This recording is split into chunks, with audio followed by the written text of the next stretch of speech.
KPK berencana mengundang 3 pasangan calon presiden dan calon wakil presiden untuk menyampaikan komitmen pemberantasan korupsi jika menjadi presiden dan wakil presiden terpilih.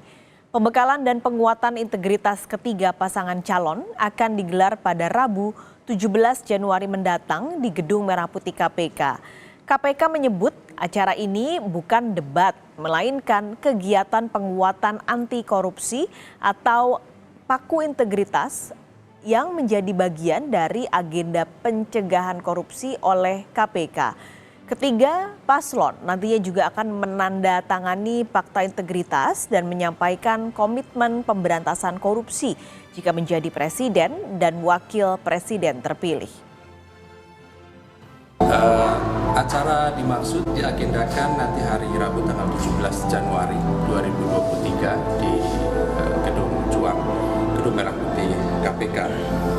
Dan tentu nanti masing-masing pasangan calon presiden maupun wakil presiden menyampaikan komitmennya gitu ya, terkait dengan pemberantasan korupsi dan diakhiri dengan penandatanganan fakta integritas tentunya ya dalam rangka pemberantasan korupsi gitu. Tidak, jadi ini kan membangun komitmen bersama, masing-masing diberi kesempatan tentunya untuk menyampaikan komitmennya dan hadir juga tentunya nanti dari KPU, dari Bawaslu juga hadir kan. Lalu bagaimana nanti teknisnya kegiatan penguatan anti korupsi untuk 3 capres-cawapres ini akan berlangsung? Kita langsung tanyakan pada jurnalis Kompas TV, Dian Silitonga di Gedung KPK Jakarta. Dian, rapat koordinasi teknis sudah digelar, lalu juga dihadiri oleh perwakilan dari 3 paslon. Nah, nanti bagaimana sebenarnya model penguatan anti korupsi yang akan dilakukan? Apakah akan berlangsung seperti debat, begitu ada interaksi antar 3 paslon atau seperti apa, Dian? Ya, Paskalis, teknisnya tidak akan seperti debat yang difasilitasi oleh Komisi Pemilihan Umum tentunya, di mana masing-masing paslon saling berinteraksi melalui tanya jawab dan juga saling sanggah. Nah, jadi teknis yang akan dilakukan dalam paku integritas tanggal 17 Januari mendatang sifatnya hanya satu arah saja, yakni penyampaian gagasan dan juga komitmen dari masing-masing pasangan calon presiden dan juga calon wakil presiden terkait dengan pemberantasan korupsi. Nah, mengapa hal ini dilakukan? Pertama, karena KPK, spesifiknya adalah Ketua KPK Nawawi Pomolango saat menghadiri debat Capres Perdana pada tanggal 12 Desember yang lalu, di mana topiknya atau tema debatnya adalah terkait penegakan hukum, HAM, dan juga pemberantasan korupsi. Nawawi mengaku sama sekali tidak mendapat kejelasan terkait dengan komitmen masing-masing calon presiden terkait dengan upaya pemberantasan korupsi atau bekerja dengan prinsip anti korupsi. Nah, karenanya atau nampaknya memang KPK membutuhkan keyakinan dari masing-masing pasangan calon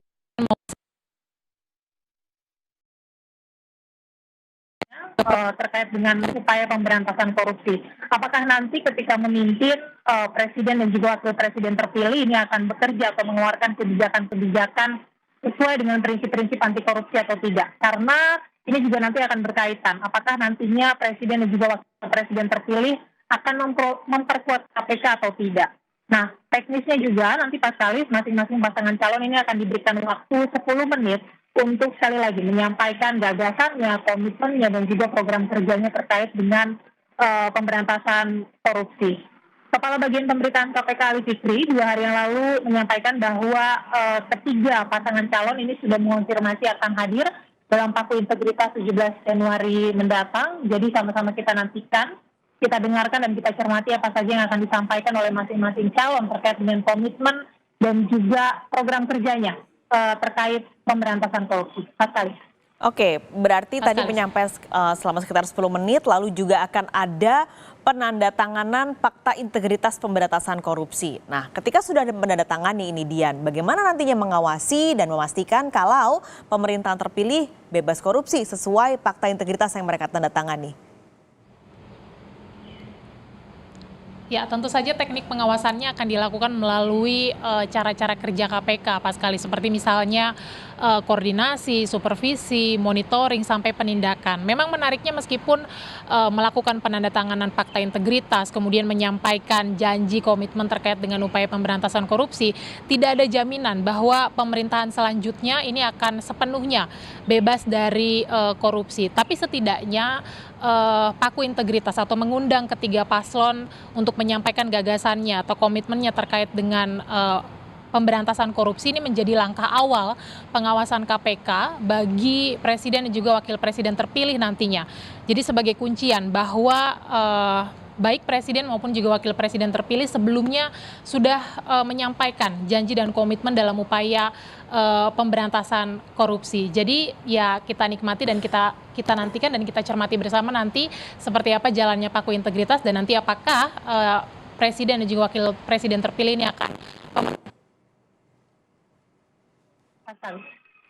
Baik, terima kasih laporan Anda langsung dari Gedung KPK, Gedung Merah Putih KPK, jurnalis Kompas TV Dian Silitonga.